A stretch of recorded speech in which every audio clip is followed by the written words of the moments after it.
नमस्कार दोस्तों, दक्ष ग्रुप में आपका स्वागत है। आज हम बिटवाइज ऑपरेटर के बारे में सीखेंगे। बिटवाइज ऑपरेटर कौन कौन से हैं और किस तरीके से बिटवाइज ऑपरेटर का प्रोग्राम बनता है। में जाके न्यू एक फाइल तैयार कीजिए।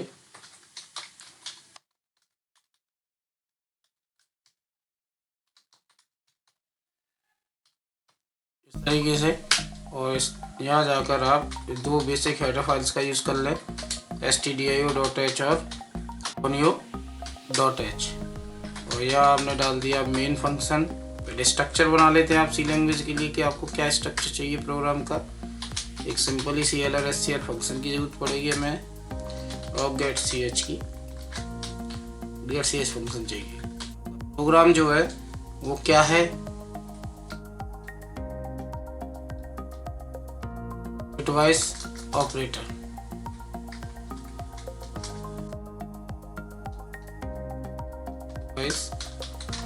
ऑपरेटर्स बिटवाइज ऑपरेटर के प्रोग्राम में अब आप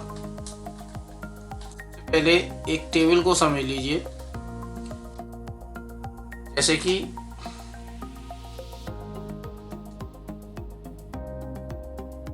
हम यहाँ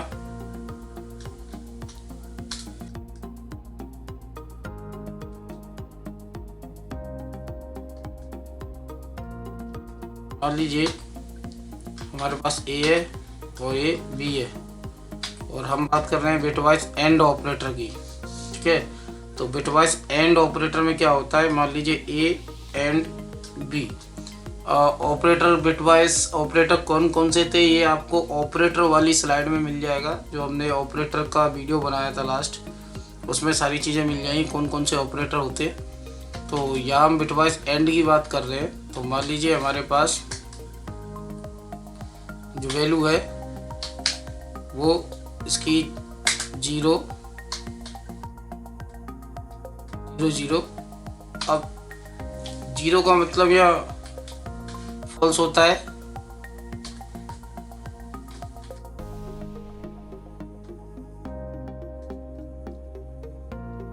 जीरो मीन्स आप इसे फॉल्स रखेंगे और उनका मतलब क्या रखें आप,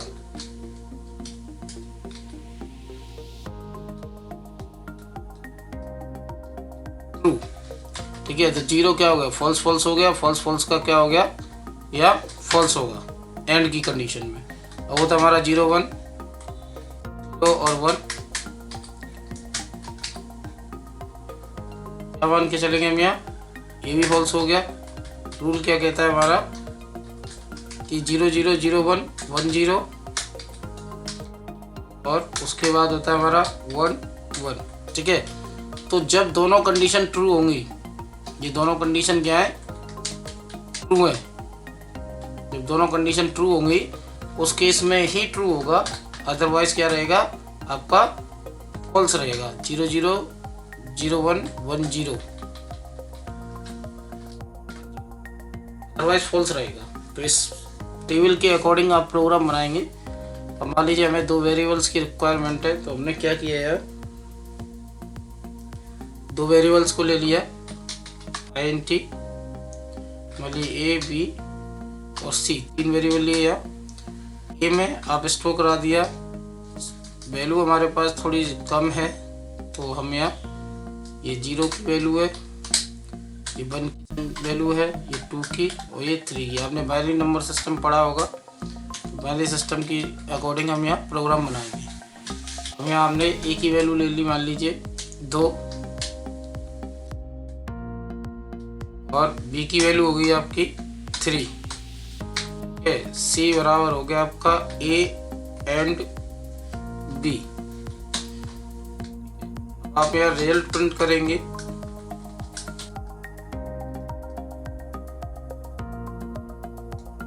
रिजल्ट आपका A and B equal to %D और आप प्रिंट करा रहे हैं वैल्यू C की।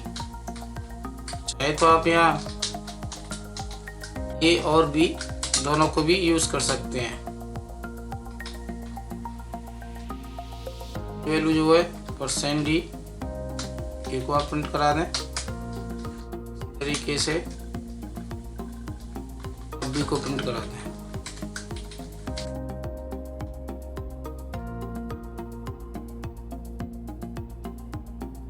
तो ये बी के लिए या बी प्रिंट हो जाएगा। आपको ध्यान देने की बात है यार कि भाई इसका आउटपुट क्या होगा। अगर इस प्रोग्राम को कंपाइल कराया जाए, रन कराया जाए, तो इसका आउटपुट हम देखते हैं। ये कमेंट हमने डाले हुए, कमेंट को या क्या कर देते हैं, क्लोज कर देते हैं। लाइन कमेंट रन कराते हैं तो इसका आउटपुट देखिए कितना आ रहा है, 2 आ रहा है। कैसे आया इस बात को समझिए। नॉर्मल तरीका कुछ समझते हैं हम इसके लिए।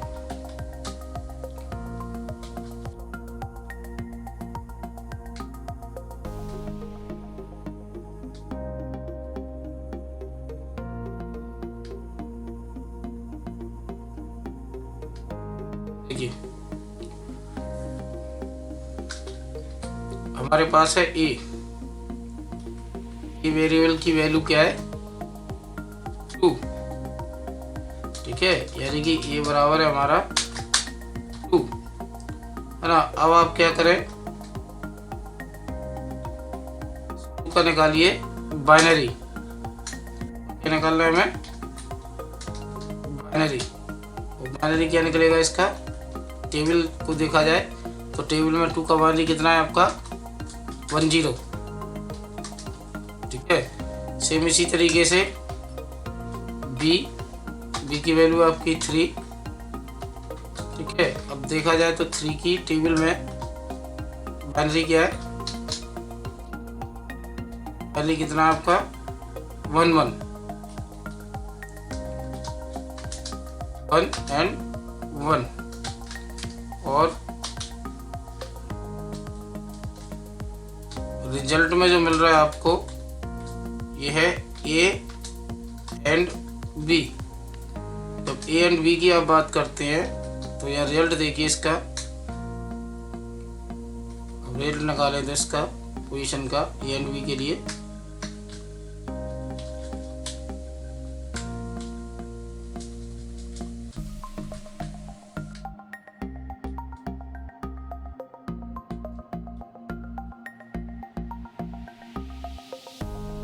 एक प्रॉपर फिगर तैयार कर लेते हैं मैं। और इधर आप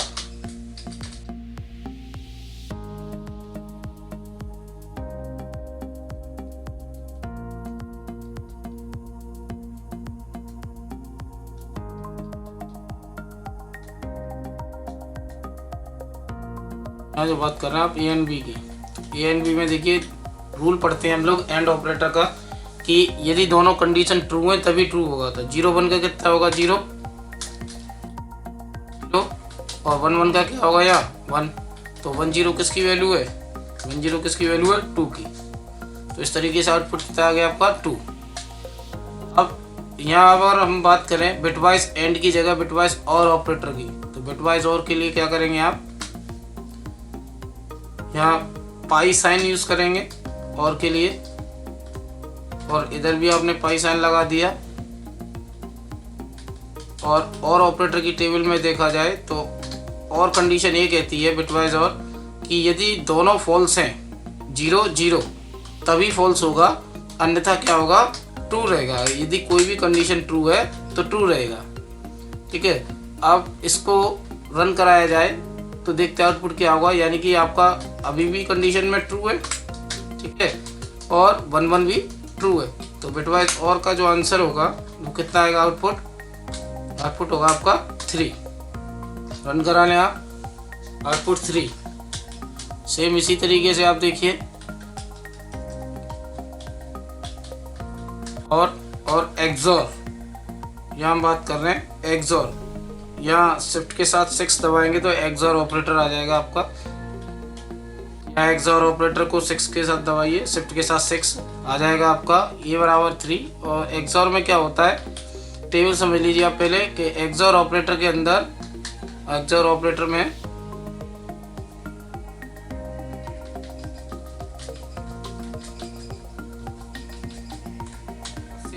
कंडीशन होती है, ठीक है, सेम कंडीशन होती है, तो सेम कंडीशन का फॉल्स होगा। इधर भी क्या है, सेम कंडीशन है, सेम कंडीशन है यानी ट्रू ट्रू है, तो इसका भी क्या होगा, फॉल्स होगा, अदरवाइज ट्रू होगा। अगर कोई डिफरेंट कंडीशन है तो उसके लिए क्या रखेंगे, हम ट्रू रखेंगे। तो एक्सॉर ऑपरेटर में अगर देखा जाए तो यह डिफरेंट कंडीशन है तो ट्रू हो गया, और सेम कंडीशन है तो फॉल्स हो गया। आंसर कितना आएगा आपका आउटपुट में, टेबल के अकॉर्डिंग 1 आंसर आएगा। अब आउटपुट 1 हो गया। अब दोबारा से अगर हम बात करते हैं नॉट ऑपरेटर की, बिटवाइज नॉट को थोड़ा सा बाद में बताते हैं, आप इसको समझिए लेफ्ट शिफ्ट ऑपरेटर को, ठीक है, बिटवाइज लेफ्ट शिफ्ट, इसकी बात हो रही है बिटवाइज ऑपरेटर में लेफ्ट शिफ्ट ऑपरेटर, इसकी बात हो रही है। अब लेफ्ट शिफ्ट ऑपरेटर में क्या करें, आपने ए और बी की वैल्यू ली, सी में ए को शिफ्ट किया, मान लीजिए यहाँ थोड़ी संख्या बढ़ा लेते हैं, यहाँ 4 कर दिया और यहाँ 3 कर दिया। ए लेफ्ट शिफ्ट हो रहा है कितना, 3 बिट, यानी कि मतलब क्या हुआ, 4 यहाँ लेफ्ट शिफ्ट हो रहा है कितने, 3 बिट। 4 क्या हो रहा है, लेफ्ट शिफ्ट कितने बिट, 3 बिट्स।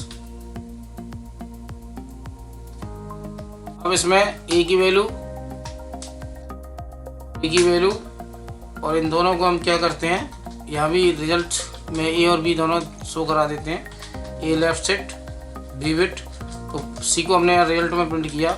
आंसर देख लीजिए पहले, इसका कितना आ रहा है, 32 आ रहा है। कैसे आया, सिंपली देखिए, ए की वैल्यू कितनी है हमारे पास 4, बी की वैल्यू 3, ठीक है, तो यहाँ इस बाइनरी का कॉन्सेप्ट हटा दीजिए,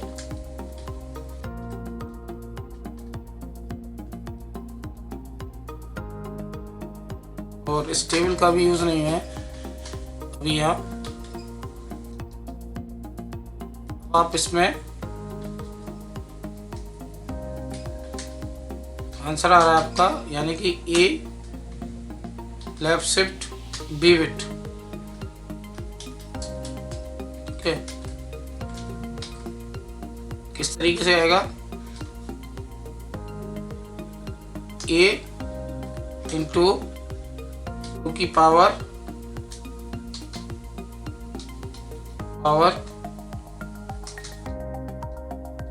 शिफ्टिंग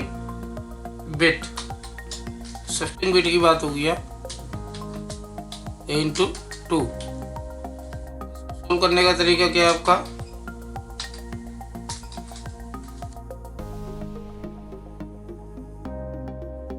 टू की पावर शिफ्टिंग बिट, और शिफ्टिंग बिट क्या है आपके पास, यहाँ मान लीजिए बी है,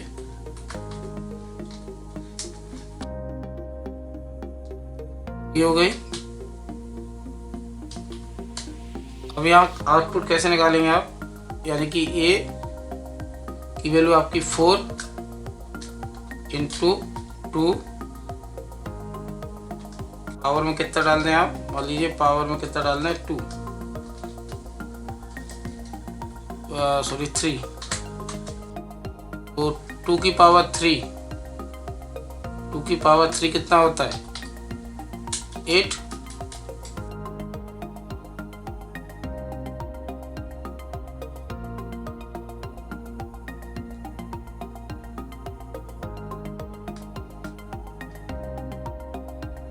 की पावर 3 कितनी होगी आपकी 8, या 8 का मल्टीप्लाई कर दीजिए, तो फाइनली रिजल्ट कितना आएगा आपका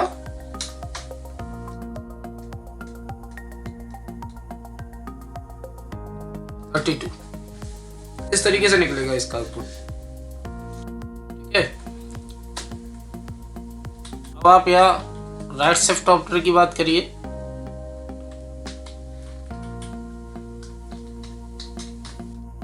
राइट शिफ्ट, और राइट शिफ्ट ऑपरेटर में ये इस तरीके से आप लिखेंगे डबल ग्रेटर देन, और मान लीजिए हमने यहाँ 40 ले लिया और इधर हमने 3 ले लिया, इधर ऑपरेटर है हमारा कौन सा, राइट शिफ्ट, तो 440 क्या हो रहा है यहाँ, जो है मान लीजिए आ रहा है, राइट शिफ्ट हो रहा है 3 बिट। अब राइट शिफ्ट के लिए रिजल्ट क्या आएगा इसका, कैसे निकलेगा, यहाँ 40 है वैल्यू, इधर 3 है, ठीक है। अब ए डिवाइड बाई 2 की पावर शिफ्टिंग बिट, तो ए डिवाइड बाई यानी कि 40 डिवाइड बाई पावर 3, तो यह हो गया 40 पावर 2 की पावर 3 8 हो गया, और यह आएगा आउटपुट कितना आएगा, डिवाइड होके 5। कंपाइल कराइए प्रोग्राम को और रन करा दीजिए, आउटपुट इज 5, ठीक है। अब इसी तरीके से आप अगला प्रोग्राम समझे, बिटवाइज नॉट ऑपरेटर,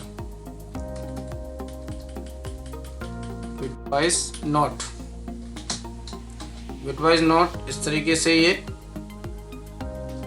ऑपरेटर होता है, टिल्ड जिसे कहते हैं, आपका 1 से जस्ट एपोस्ट्रोफ के ऊपर ये मिल जाएगी बटन आपको, एस्केप से जस्ट नीचे है बटन, टैब से ऊपर।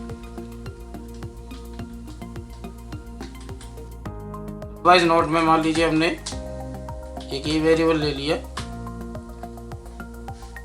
सब जरूरत नहीं है इसमें अब, क्योंकि बिटवाइज नॉट में क्या होता है, ट्रू का फॉल्स होता है, फॉल्स का ट्रू।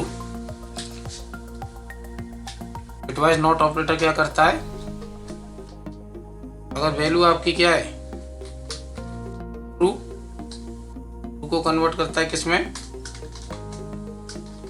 फॉल्स में, और यदि फॉल्स है तो कन्वर्ट करेगा ट्रू में, यानी कि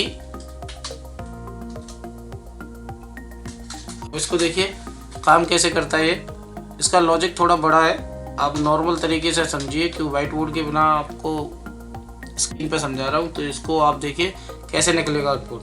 मान लीजिए एक ही वैल्यू मेरे पास 4 है, और b बराबर माइनस के, मान लीजिए मैंने b बराबर कर दिया, बिटवाइज डायरेक्ट प्रिंट कर देते हैं,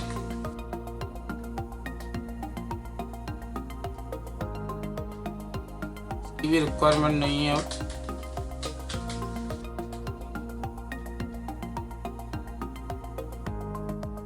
ये बराबर बैकस्लैश एन नोट, ये बराबर इधर आप लगा दीजिए, वेरिएबल प्रिंट करना आपको नॉट ए। आंसर देखिए क्या आ रहा है इसका, माइनस में 5। देखिए इसका सीधा रूल है, कैसे निकला,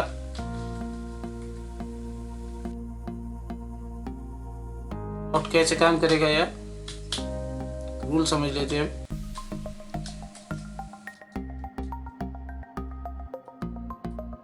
देखिए वैल्यू अगर आपकी पॉजिटिव है, देन आपको आंसर जो मिलेगा माइनस में मिलेगा, है ना, +1 होके, ठीक है। और यदि आपकी दूसरा तरीका क्या है, कि अगर आप मान लीजिए यहाँ वैल्यू आपकी क्या है,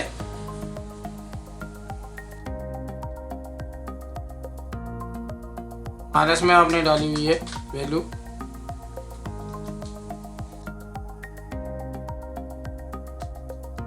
देन आंसर जो होगा वो आपका पॉजिटिव में आएगा -1 होके। यह वैल्यू कितनी हमारी पॉजिटिव में 4, तो आउटपुट जो आएगा वो किस में आएगा, नेगेटिव में, है ना, +1 होके, ठीक है। आउटपुट क्या आ रहा है, नेगेटिव में +1 होके। अब इसी तरीके से अगर आपने वैल्यू को क्या कर दिया, नेगेटिव कर दिया, ठीक, नेगेटिव करने के केस में क्या होगा, आउटपुट आपका पॉजिटिव आएगा, ठीक है, लेकिन एक माइनस होके, यानी कि आंसर कितना आएगा इसका, यहाँ 3 आएगा। तो ये बिटवाइज ऑपरेटर आपके यहाँ फिनिश हो जाते हैं। अगर कोई कन्फ्यूजन है तो हमें कमेंट में पूछिए। उसका जवाब आपको दे दिया जाएगा।